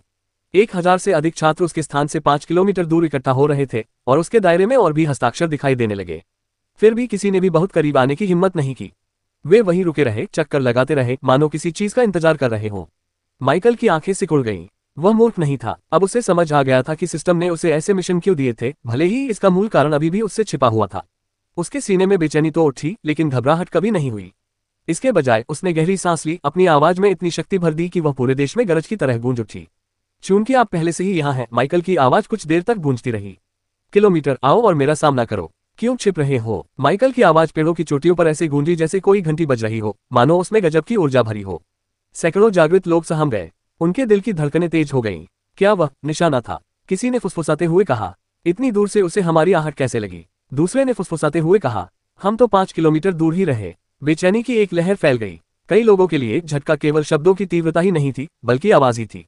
युवा, बहुत युवा। उनमें से काफी लोग अब भी इस खोज को किसी साथी उम्मीदवार से नहीं जोड़ पा रहे थे। उनके मन में 10 प्रथम श्रेणी की अकादमियों ने बस एक परीक्षा का उद्देश्य निर्धारित कर दिया था, जिसके तहत इसे हासिल करने वाले किसी भी योग्य व्यक्ति को भारी भरकम इनाम दिया जाएगा। लेकिन उस कॉल ने उनकी पोल खोल दी थी। अब छिपने का कोई मतलब नहीं था। फिर एक रहस्यमय सामूहिक उद्देश्य के साथ ज्वार आगे बढ़ा। ऊपर आसमान में 10 प्रशिक्षकों को बेचैनी का गहरा एहसास हो रहा था। वे तब से चल रही स्थिति को रोकना चाहते थे, लेकिन जब भी उन्होंने कुछ करने की कोशिश की, उनके उप प्रधानाचार्यों ने उन्हें रुकने को कहा। पब फ्यूचर विज्ञापन। उन्हें द्वीप पर तैनात उड़ान नियंत्रण संरचना को हटाने का भी आदेश दिया गया था। उन्हें पता नहीं था कि क्यों, लेकिन उन्हें महसूस हो रहा था कि कुछ बहुत बड़ा होने वाला है। कैसल 37 के अंदर माइकल के होंठ एक कठोर रेखा पर टिके हुए थे। उसके द्वारा बिछाया गया इंद्रिय जाल स्पंदित हो रहा था। उसकी चेतना के बाहरी घेरे को संकेतों के घने प्रभामंडल से रंग रहा था। 1000 और गिनती जारी थी। वे अब 5 किलोमीटर के निशान पर नहीं रुके थे। रेखाएं रेंगती हुई आगे बढ़ने लगीं। उसने धीरे धीरे सांस ली। हालांकि वह बलवान था, लेकिन वह केवल एक ही व्यक्ति था। उसके मरे हुए सैनिकों की मौत ने उसे ये भी एहसास दिलाया कि वह और उसकी सेना अभी भी शक्तिशाली होने से बहुत दूर है। इन खोजों ने उन्हें ये सोचने पर मजबूर कर दिया कि उन्हें क्या करना चाहिए। वह डरा नहीं था, क्योंकि उसे पता था कि उसके तुरुप के पत्ते कितने शक्तिशाली हैं थे, लेकिन क्या वह उन्हें प्रकट करना चाहता था? जब उनके मन में यह विचार आया, तभी एक और विचार आया। वह उन्हें क्यों नहीं बता सका? आखिरकार यही तो उसकी असली ताकत थी। साथ ही जब उसने इस बारे में सोचा, उन तुरुप के पत्तों को थामे रखने का क्या फायदा जो निकट भविष्य में सामान्य ताकत में बदल जाएंगे। जब यह विचार आया तो माइकल को लंबे समय बाद पहली बार आजादी का एहसास हुआ। ऐसा प्रतीत होता है कि उसने एक निश्चित निर्णय ले लिया था। आकाश में अंधेरा छा गया, तूफानी बादलों से नहीं बल्कि लाशों से। कैसल 37 के ऊपर सैकड़ों अवेकन मंडरा रहे थे। उनके नीचे माइकल अपने महल के ऊपर मंडरा रहा था और उसके नीचे 15 अंडेड मंडरा रहे थे। इस ऊंचाई से वह बिल्कुल घिरा हुआ सा लग रहा था, जैसे किसी घेरे में फंस गया हो। माना का दबाव बढ़ता गया, यहाँ तक कि हवा कसी हुई सी गूंजने लगी। हजारों निगाहें एक आदमी पर टिकी हुई थीं। माइकल की निगाहें उन पर धीरे धीरे घूमती रहीं। क्या आप में से किसी को अपने विचार बदलने का मन कर रहा है? सन्नाटा छा गया। फिर आगे की पंक्ति से एक हल्की सी आवाज आई। स्लेटी कवच पहने एक भालाधारी महिला ने उसे तिरछी नजरों से देखा। हमें नहीं पता कि तुम क्या चाल चल रहे हो, सुंदर लड़के, लेकिन हजारों के सामने ये बेकार है। फुसफुसाहटें गूंजी, सहमति, उपहास, कुछ घबराहट भरी हंसी। कई लोग इस बात से चौंक गए कि महल 37 का रक्षक उनका सहपाठी था और इतना जवान, सुंदर भी। लेकिन उन्हें ये बात हजम नहीं हुई कि उसी की वजह से इस खोज को आपदा का नाम दिया गया था। समस्या किसी और कारण से उत्पन्न हुई। माइकल के होठों पर एक हल्की सी मुस्कान आई। ठीक है। फिर उसके सामने एक छोटा ताबूत प्रकट हुआ और वे सभी तनावग्रस्त हो गए। माइकल ने 2 उंगलियां उठाईं। तुरंत उसके बगल में 2 आकृतियां प्रकट हुईं। इस अध्याय को नोबल फायर नेट द्वारा अपडेट किया गया है। पब फ्यूचर विज्ञापन। एक गहरे रंग का था और उसके पंख थे। दूसरा लंबा था और उसके 2 पंख थे। उसके मुंह से बाहर निकलने को बेताब नुकीले दांत और एक विशाल चमगादड़ जैसा पंख। उसके पीछे दबाव पहाड़ की तरह नीचे आ गिरा, एकदम घुटने वाला भार जिसने हवा को भी कराहने पर मजबूर कर दिया। माना इतनी हिंसक रूप से उमड़ी कि उसने स्वयं अंतरिक्ष को विकृत कर दिया, प्रकाश को झिलमिलाते विकृतियों में मोड़ दिया जो महल 37 से बाहर की ओर लहरों की तरह फैल गईं। झटके। अदृश्य शक्ति को केवल महसूस ही नहीं किया गया, बल्कि यह मांस और हड्डियों पर दबाव डाल रही थी, ऊर्जा का एक मूर्ख तूफान जो उन्हें नोच रहा था। यहाँ तक कि अनुभवी जागृतिवादी भी, जिन्होंने युद्ध का सामना किया था। युद्ध के दौरान उनके सीने में जकड़न सी महसूस हुई, मानो किसी अदृश्य हाथ ने उनकी पसलियों को जकड़ लिया हो। सैकड़ों लोग बीच हवा में ही लड़खड़ा गए। कभी आत्मविश्वास और शोर से भरा आकाश अचानक तनावपूर्ण और शांत हो गया। और भयभीत दोनों नए पात्रों ने दहाड़ नहीं मारी। उन्होंने कोई दिखावा नहीं किया। उनकी मात्र उपस्थिति ही काफी थी। गेल और ल्यूकली अपनी जागृति के बाद पहली बार वे सबके सामने प्रकट हुए। जनता की निगाहों में माइकल की आवाज कांपते हुए सन्नाटे को चीरती हुई निकली, दृढ़, शांतपूर्ण। इस द्वीप पर सब कुछ साफ कर दो। ये शब्द चिल्लाकर नहीं बोले गए थे। माना ने इन्हें पहुंचाया और हर कुछ किलोमीटर के दायरे में मौजूद जागृत व्यक्ति ने उन्हें इतनी स्पष्टता से सुना मानो फुसफुसाकर कहा गया हो। उनके कान तेज हवा के पंख एक बार फड़फड़ाए और तूफान का किनारा बाहर की ओर फट गया। ऊपर मंडरा रहे छात्रों को लगा था कि माइकल फंस गया है, लेकिन अब चाहे वे घिरे हों या नहीं, अचानक शिकारियों को ही शिकार जैसा महसूस होने लगा। और माइकल, उसने बस अपना भाला उठाया और उसे आकाश की ओर इशारा कर दिया। शुरू करना। जैसे ही आंधी चली, आकाश में कंपन होने लगा। पंखों वाले उस प्राणी ने जरा भी संकोच नहीं किया। अपने विशाल पंखों की एक ही फड़फड़ाहट से उसने हवा को दबाव तरंगों के एक झरने में बदल दिया। हवा तलवारों की तरह गरज रही थी, हर झोंका संघनित माना के टुकड़ों को अपने साथ ले जा रहा था जो ऊपर मौजूद जागृत लोगों की संरचना को चीरते हुए आगे बढ़ रहे थे। गेल ने रुकने का नाम नहीं लिया, उससे लगातार मिश्रित हमलों की लहरें निकलती रहीं, संकुचित हवा के भाले और माना के कच्चे वार जो आकाश को चीरते हुए आगे बढ़ रहे थे। उड़ने वाले जागृत लोगों की अनुशासित संरचना पल भर में टूट गई। कुछ ने अवरोध खड़े किए, दूसरों ने अपने मंत्रों से जवाबी हमला किया, लेकिन ये बाढ़ के खिलाफ रेत फेंकने जैसा था। छात्रों के पूरे समूह चीखते चिल्लाते हुए हवा से नीचे गिर पड़े। इकट्ठे हुए जागृत लोगों पर सदमे का ऐसा प्रहार हुआ मानो किसी ने हथौड़े से उन पर वार किया हो। वे किसी और ही उम्मीद लेकर आए थे। ज्यादा से ज्यादा उन्हें लगा था कि उन्हें कुछ बुरी चालों या छिपे हुए तुरुप के पत्तों का सामना करना पड़ेगा, लेकिन ये तो बिल्कुल ही अलग था। गेल और लकी से निकलने वाला दबाव इतना घुटन भरा था कि युद्ध में माहिर उम्मीदवारों को भी सांस लेने में तकलीफ होने लगी। इसके भारी दबाव के आगे उनकी अपनी शक्ति छोटी और कमजोर सी लगने लगी, मानो जंगल की आग के सामने चिंगारी हो। और अचानक इनाम का मतलब समझ में आ गया। 60 मिलियन अनुभव अंक, 5 स्तर, 40 गुण। यह उदारता नहीं थी, यह एक तरह का मुआवजा था, प्रलोभन में लिपटी एक चेतावनी। व्यवस्था जानती थी कि उन्हें यहाँ क्या सामना करना पड़ेगा। इनाम इतना भारी होने का कारण सीधा सा था, महल 37 को गिराना मात्र एक और किला नहीं था, यह एक आपदा थी। अविश्वास और भय से आवाजें उठने लगी, दहशत ने उनकी एकता को तोड़ दिया। ये तो अविश्वसनीय है, ये तो रैंक 3 का अनडेड है। 2, ये तो नामुमकिन है। ये नालायक लड़का कौन है? निगाहें नीचे की ओर झुक गईं, माइकल की ओर, अपने किले के ऊपर मंडराते शांत आकृति की ओर, काला भाला लापरवाही से आकाश की ओर झुका हुआ, निगाहें स्थिर थी मानो ऊपर की सेना गुजरती हुई परछाइयों के अलावा कुछ भी न हो। पहली बार कई लोगों को सच्चाई का एहसास हुआ। कैसल 37 का रक्षक कोई मनगढ़ंत चुनौती नहीं था, वह खुद वही था, एक साथी उम्मीदवार, एक जादूगर जो ऐसे राक्षसों को नियंत्रित करता था जिनका प्रवेश परीक्षा में शामिल होने का कोई मतलब नहीं था। डर की जड़ें गहरी थीं। अब उन्हें समझ में आया कि यह खोज इतनी फलदायी क्यों थी। व्यवस्था उन्हें रिश्वत नहीं दे रही थी, बल्कि उन्हें उस व्यक्ति के खिलाफ अपनी जान जोखिम में डालने के लिए भुगतान कर रही थी जिसका इस स्तर पर अस्तित्व ही नहीं होना चाहिए था। माइकल स्थिर खड़ा रहा, अपने किले के ऊपर भाले के साथ मंडराता रहा। आंखें झुकी हुई थीं, पैनी नजरें थीं। उसने दखल नहीं दिया, जल्दबाजी नहीं की, वह बस देखता रहा। गेल द्वारा मचाई जा रही तबाही की लहर को मापता रहा। उसकी इंद्रियां किले से बहुत दूर तक फैला हुआ। पब फ्यूचर विज्ञापन। अपने बाकी बचे हुए मृतकों को उसने वापस ताबूत में रख दिया। दूसरी ओर लकी गायब हो गया था। माइकल के 2 मिशन थे। सही स्रोत नॉवल फायर नेट है। रक्षा करो और हमला करो। बचाव की जिम्मेदारी उसी पर छोड़ दी गई थी। हमले की जिम्मेदारी तीसरे दर्जे के 2 मरे हुए सैनिकों पर छोड़ दी गई थी। एक का ध्यान यहाँ केंद्रित था और दूसरे का ध्यान उन क्षेत्रों पर था जो यहाँ मौजूद नहीं थे। लकी का ध्यान पूरे द्वीप पर केंद्रित था। जब से उसने बड़ा दांव खेलने का फैसला किया, माइकल ने बड़ा दांव खेला। चूंकि दूसरों ने उसके प्रति दुर्भावना दिखाने का साहस किया, इसलिए वह भी उन्हें उसी प्रकार जवाब देता था। तेज आंधी ने आसमान को चक्की में बदल दिया। उसके पंखों की हर फड़फड़ाहट दबाव की एक और दीवार को जन्म देती थी, हवा का एक लहराता हुआ पर्दा जो अपने हिस्से में आने वाली हर चीज को चीर देता था। अवरोध फूल गए, मुड़ गए और फट गए। तात्विक वलय अपने मार्ग से भटक गए और उन्हें वापस उनके प्रवर्तकों की ओर फेंक दिया गया। 3 शूरवीरों ने आंधी से बचने के लिए छलांग लगाने की कोशिश की। हवा के पंख फड़फड़ाए और एक पवन भाले ने उन्हें कंधे से कमर तक चीर दिया, जिससे वे टूटी हुई पतंगों की तरह घूमने लगे। पीछे हटो, फिर से संगठित हो जाओ। आदेश कभी पूरा नहीं हुआ। तेज हवा ने एक पिनियन को झुका दिया और हवा खुद ही एक गर्जनापूर्ण फनल की तरह घूमने लगी, जिसने 1 दर्जन जागृत लोगों को एक निश्चित दिशा में खींच लिया। उनकी चीखें एक साथ घूमती रहीं, फिर उस गर्जना में गायब हो गई क्योंकि भंवर ने उन्हें शरीरों और टूटे हुए उपकरणों की बारिश के रूप में धरती की ओर फेंक दिया। दहशत फैल गई और ऊपर, इससे भी ऊपर जाओ, इससे भी ऊपर। उन्होंने कोशिश की, आसमान ने उन्हें ऐसा करने नहीं दिया। आंधी का दबाव उनके साथ बढ़ता गया, एक अदृश्य सीमा जो कंधों और रीढ़ की हड्डी को कुचल रही थी। जिन्होंने गति बनाए रखने की कोशिश की, उन्हें हवा मिल गई। उनकी एड़ियों के आसपास गीली रेत की तरह मोटी होती जा रही थी। जो धीमे हो गए, उन्हें अर्धचंद्राकार वारों से हवा में ही गिरा दिया गया, जो पहले एक फुफकार के रूप में आए, फिर दर्द के रूप में। तभी सच्चाई पूरी तरह से सामने आई। ये पदक्रम में असमानता थी। मैं हिल क्यों नहीं सकता? कास्टिंग जारी रखो, जारी रखो। अगले धमाके से उनकी आवाजें लड़खड़ा गईं। गेल ने अपने पंख समेटे, उल्कापिंड की तरह नीचे गिरा और फिर गरजते हुए खुल गया। धमाके की लहर सैकड़ों लोगों पर छा गई और उन्हें पेट के बल पलट दिया। पतली पतली धाराओं का जाल बचे हुए लोगों के ऊपर से तेजी से गुजर गया। एक युद्ध जादूगर ने अपनी सारी शक्ति एक प्रिज्म ढाल में लगा दी। वह एक पल के लिए टिकी रही, फिर मकड़ी के जाले की तरह बिखर गई और परमाणुओं की तरह टूट गई, जिसके झटके से वह पत्थर की तरह उछल पड़ा। महल 37 से दूर एक अलग ही तूफान 2 पैरों पर चल रहा था। लकी अपने मानव वेश में जंगल में आगे बढ़ा। पब फ्यूचर विज्ञापन। पहला किला जल्द ही उससे आगे निकल गया। जागृत लोग उसकी दीवारों पर खड़े थे, दूर आसमान की ओर उस शोरगुल को देख रहे थे जहां गेल आकाश को चीरता हुआ आगे बढ़ रहा था।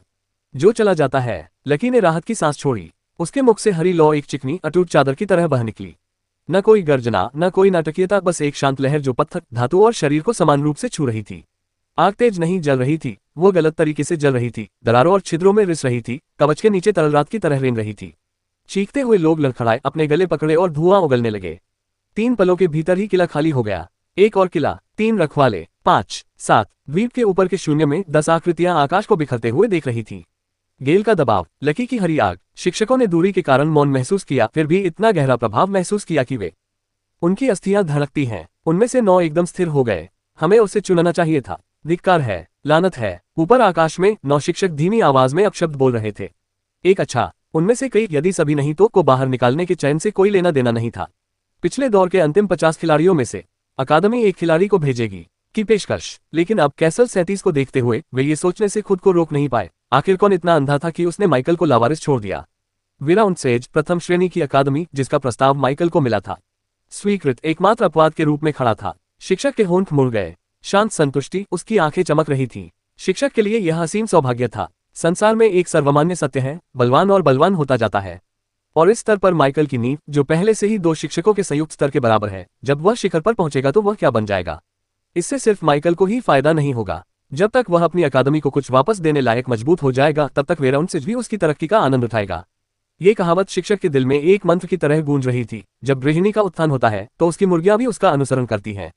बाकी लोग केवल हताशा में अपने दांत पीस सकते थे। नेक्रोमेंसेस की भी कुछ सीमाएं थीं। जी हाँ, उनके अनडेड की जातिगत रैंक तक ही सीमित। लेकिन रैंक 3 पर पहले से स्थापित नियमों में बदलाव आना शुरू हो गया। तीसरे दर्जे के प्राणी नियमों का अभ्यास कर सकते थे और उनके नियमों में प्रत्येक उन्नति के साथ उनकी अपनी शक्ति भी बढ़ती जाती थी। सरल शब्दों में कहें तो एक समय ऐसा आएगा जब माइकल 3 सितारा असाधारण श्रेणी के कई तीसरे दर्जे के प्राणियों को अपनी प्रजाति की कथित सीमाओं को पार करते हुए देखेगा। दरअसल वह इसे पहले ही एक बार देख चुका था। शुरुआत में अपने नियम के माध्यम से बिगिनिंग ने खुद को लेवल 70 तक पहुंचा दिया था, एक ऐसी सीमा जो कम से कम सिद्धांत रूप में केवल होनी चाहिए थी। महाकाव्य श्रेणी के राक्षसों के लिए भी सुलभ, भले ही केवल अस्थायी रूप से। यही किसी नियम का पालन करने की अपार शक्ति थी। यही कारण था कि रैंक 3 पर पहुंचने पर अनुभव अंक अब केवल संख्या के रूप में नहीं बल्कि अगले स्तर की और प्रतिशत के रूप में दिखाए जाते थे। उस समय माइकल ने सोचा कि यह केवल इंटरफेस का एक सिस्टम अपडेट था। उन्हें अभी तक यह एहसास नहीं हुआ था कि इसका अर्थ कुछ कहीं अधिक मायावी है, उन्नति के लिए केवल अनुभव अंकों पर निर्भर रहने से दूर हटना। बेशक अनुभव आधारित खेती अभी भी सबसे तेज और सबसे कुशल तरीका बनी हुई थी, लेकिन यह अब एकमात्र तरीका नहीं रह गया था। इससे भी बढ़कर, यदि कोई प्राणी अपने नियम को पर्याप्त रूप से उन्नत कर लेता है तो वह अपने जीवन स्तर को भी बढ़ा सकता है, जिससे उसकी नस्ल की रैंक में सुधार हो सकता है, मानो वह जबरन विकास से गुजर रहा हो। सही परिस्थितियों और उपयुक्त सामग्रियों के साथ खुद को विकसित करने के लिए प्रेरित करना केवल एक संभावना नहीं थी। उदाहरण के लिए पूंछ वाले लोमड़ी को लें, जो पशु प्रशिक्षकों के बीच पसंदीदा है। स्वभाव से उनकी नस्लीय सीमा कमजोर होती है, फिर भी उनकी क्षमता अपार होती है। यदि उन्हें रैंक 3 तक लाने के लिए पर्याप्त विकासात्मक सामग्री प्रदान की जाए तो उनके नियम का अभ्यास धीरे धीरे उनकी पूंछों की संख्या बढ़ा देगा। प्रत्येक पूंछ उनकी बढ़ती शक्ति का प्रमाण होगी। बेशक इन सब बातों से नस्लीय पद के महत्व में कोई कमी नहीं आई। क्या साधना के माध्यम से किसी नियम में सुधार करना आसान था, उसे इतना आगे बढ़ाना कि उसमें विकास हो जाए? और क्या यह आसान था? बिल्कुल नहीं। लेकिन अगर किसी प्राणी की नस्लीय श्रेणी पहले से ही उच्च थी तो इसके विपरीत बात सच थी। उनके नियमों को केवल उस स्तर तक पहुंचने की आवश्यकता थी और वे स्वाभाविक रूप से अपने आप आगे बढ़ जाएंगे। विधि साधना में हर कदम आगे बढ़ने के साथ वे मरे हुए प्राणी और भी शक्तिशाली होते जाते, और यदि उनकी विधियां पर्याप्त रूप से उन्नत हो जाती तो वे अपनी जाति के स्तर तक भी पहुंच सकते थे। जबरन विकास कोई कल्पना नहीं थी, यह एक अपरिहार्य घटना थी, बशर्ते सही परिस्थितियां और संसाधन अनुकूल हो। और अब विराउंड सेज को ऐसे 2 राक्षस मुफ्त में मिल गए। 9 शिक्षकों ने माइकल को घूरकर देखा और उनके गले में कड़वाहट उमड़ आई। नीचे गेल का तूफान लगातार जारी था। हालांकि माइकल ने अपने कानून का सहारा लेने से परहेज किया, लेकिन वह किसी भी ऐसे जोखिम को लेकर सतर्क था जिससे वास्तविक शरीरों को वास्तव में नुकसान पहुंच सकता था। जागृति लाने वालों का जीवन केवल कुछ सेकंड के लिए ही बढ़ा था। यहां तक कि उसके नियम का उपयोग किए बिना भी उससे प्राप्त आत्मीयता ने हवा के हर झोंके, हवा के हर तिनके को इतनी भयावह तबाही में बदल दिया कि सामान्य छात्र उसे सहन नहीं कर सकते थे।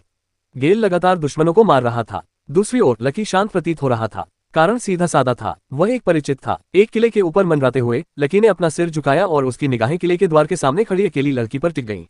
उसका चेहरा ठंडा और भावहीन था, लेकिन इतना जाना पहचाना था कि भले ही यह पहली बार था जब उसने उसे अपनी पिछली काली सफेद दृष्टि के बिना देखा था, फिर भी लकी को पहचान का आभास हुआ। मीरा, माइकल, उसके गुरु के लिए वह कभी सहपाठी थी। एक ऐसी लड़की जिसका पेशा बेहद दिलचस्प था, रसायन शास्त्री। अब वह अपने किले के सामने खड़ी थी। उसके हाथों में एक काला पत्थर था जिसकी सतह नीली रोशनी से जगमगा रही थी।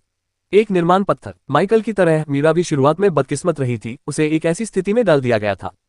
किले में खुद समेत सिर्फ 3 लोग थे। फिर भी उसकी कक्षा ने उसे ऐसे तरीके सिखाए थे जो दूसरों के पास नहीं थे, और उन्हीं तरीकों की बदौलत उसका समूह शुरुआत में ही कुचल जाने से बचने में कामयाब रहा। अब वह अकेली क्यों थी? इसका कारण ये था कि उसके दोनों साथी उसे किले की रखवाली के लिए छोड़कर नए नियुक्त किए गए व्यक्ति का पीछा करने चले गए थे।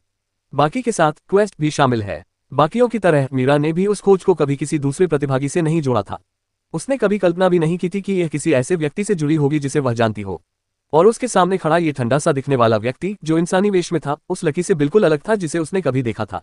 देखा गया, उसे इस बात का कोई अंदाजा नहीं था। परीक्षा का यह अंतिम चरण उतार चढ़ाव से भरा होने के बावजूद दरअसल मीरा के लिए यह पिछली परीक्षा से कहीं आसान रहा है। कलाभासी जगत में हुई परीक्षा ने उसे लगभग बेकार कर दिया था। उस कृत्रिम युद्ध क्षेत्र में उसकी कक्षा का कोई खास महत्व नहीं रह गया था। लेकिन किस्मत ने अप्रत्याशित रूप से अपना खेल खेला। वुडस्टोन सिटी की घटना के बाद उसने मैनेजर के साथ एक संबंध बना लिया था। उसके नए शहर में अलौकिक शक्ति संघ की एक शाखा थी। उस संपर्क के माध्यम से उसकी दुर्लभ प्रतिभा की खबर एक प्रथम श्रेणी की अकादमी तक पहुंच गई थी, जिसने उसे तुरंत एक प्रशिक्षण पत्र भेज दिया। प्रस्ताव novefir.net पर और भी उपन्यास खोजें। अगर ऐसा ना होता तो अपनी विशेष श्रेणी और कड़ी मेहनत से हासिल किए गए लेवल 30 जो उसने केवल अपनी कठिन उन्नति खोज को पूरा करके प्राप्त किया था के बावजूद मीरा को शायद द्वितीय श्रेणी की अकादमी या इससे भी बदतर तृतीय श्रेणी की अकादमी से ही संतोष करना पड़ता। लेकिन ये दौर अलग था। यहाँ वह आखिरकार अपनी एल्केमिस्ट क्लास के असली फायदों का पूरा लाभ उठा सकी। उसके बनाए मिश्रण, उसके औजार, उसकी युद्ध संरचनाएं, इन सभी को वास्तविक युद्ध में अपना महत्व मिला। लेकिन अब स्पंदित हो रहे निर्माण पत्थर के साथ अपने महल के सामने खड़ी होकर मीरा को अपने हाथ में कुछ ऐसा महसूस हुआ जो उसने पहले कभी अनुभव नहीं किया था।